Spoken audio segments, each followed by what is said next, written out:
beep, beep. Welcome to the Court of the Edijester. How you doing, good peeps? Right, let's go to the Americals. Oh, say, can you see? By the dawn's early light. There's a guy online who does some great work on WPATH and really extensive research and really extensive reporting by the name of Benjamin Ryan. If you're not familiar with Benjamin, the links are in the Dubris, so you can have a look, because he's posted a tweet, which I think is well worth seeing. A tweet or a post, whatever you call it now, because it's X. Ugh. Become a warrior teacher, by the way. September. Come and join us. Buy me a coffee if you can, etc. Subscribe, the usual. So this is one going out to everybody, because I think it's an important one. And there's an Alabama pediatric gender transition treatment ban in which the documents from WPATH have been unsealed, which is very interesting indeed. So one exhibit is an expert report by Canadian sex researcher James Cantor, PhD, who has served as a paid expert testifying in favour of state bans. Cantor provided redacted internal WPATH communications that portray the trans medical activist group as bending the science to suit the narrative when drafting the standards of care. This is standards of care 8, which is SOC 8. This is the WPATH, who say they're the gold standard in medical treatment. Turns out they were started by a load of fetishists by the look of it. Well, not happening. Nonsense, off you go. Put her off in your Laura Ashley and your Asda cheap tights. Right, so in particular, they write this narrative to suit and to aid in lawsuits and battles against unwanted state legislation. WPATH views evidence-based medicine as an obstacle to its policy goals, rather than as an important tool to benefit healthcare for patients, James Cantor writes. WPATH members acknowledge that in developing the SOC 8 guidelines, so this is the version 8 of their guidelines, that they didn't use the grade system to evaluate the quality of evidence. So they didn't look at the quality of the evidence, didn't look to see where the evidence was at all. That they are painfully aware of the gaps in the literature. So they know this is nonsense. It's just this is absolutely surreal.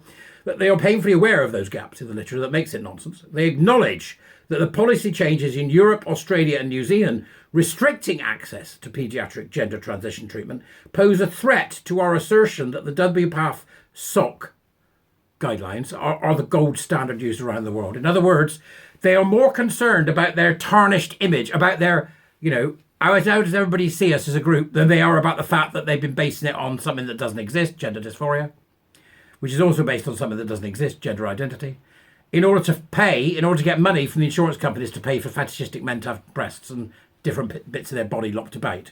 They've always been that, and now they're trying to still hold or maintain this idea that they're gold standard. We just assumed they were gold standard. We never really looked at it. Now we've looked at it. Oh my God, this is what the WPATH files were all about.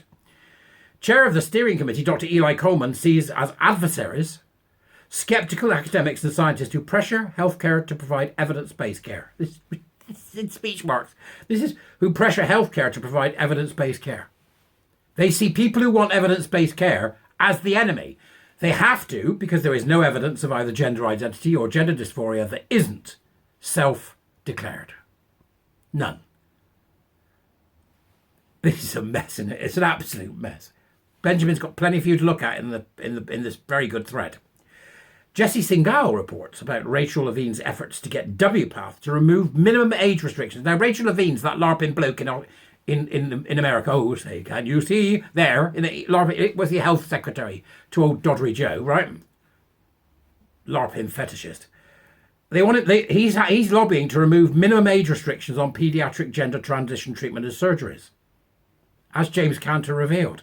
So he wants to be able to say to 9-year-old kids, you're in the wrong body. That's right. We'll sort you out. When those breasts start growing, we'll have them off. We'll whip them off for you. These monsters.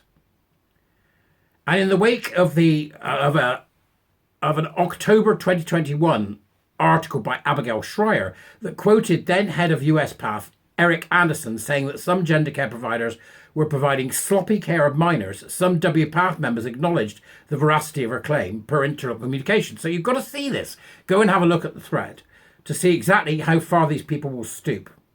Then there's the Abigail Schreier article available as well in this particular. This is what we need to see. Threads like this are amazing because they give people a really good potted history of what's going on. James Cantor quotes internal WPATH communications indicating members' concern about a lack of backing their standards of Care 8 guidelines for trans care. They express concern about responding to critics such as SEGM-EBM, which is the Society for Evidence-Based Gender Medicine. They also don't have evidence for what type of psychological assessments are helpful, which is in keeping with Jack Turbin's suggestion in his new book Free to Be that such assessments should be done away with for accessing puberty blockers. They want to be able to indoctrinate people into their cult, children preferably, into their cult without any restriction whatsoever. WPATH. Britain doesn't use WPATH, by the way. Britain doesn't use WPATH. But we're nowhere near getting this stuff out of the NHS. We're nowhere near getting this stuff out of universities, nowhere near getting it out of schools. One person at a time, folks. Keep saying it. So come be a Warrior t-shirt, buy me a coffee, join my Substack. And if you want me to keep going, that's what it's going to take. Join up to my Substack. It's 50% off, £30 a year. Please do if you can. It would enable me to keep going as long as possible, which is what the game is. Because we've got another 4 or 5 years of this coming. And I've got to support myself to do that. Or, do something else. We'll see. Okay? So, goodbye. Have fun. Great to talk with you. Bye-bye.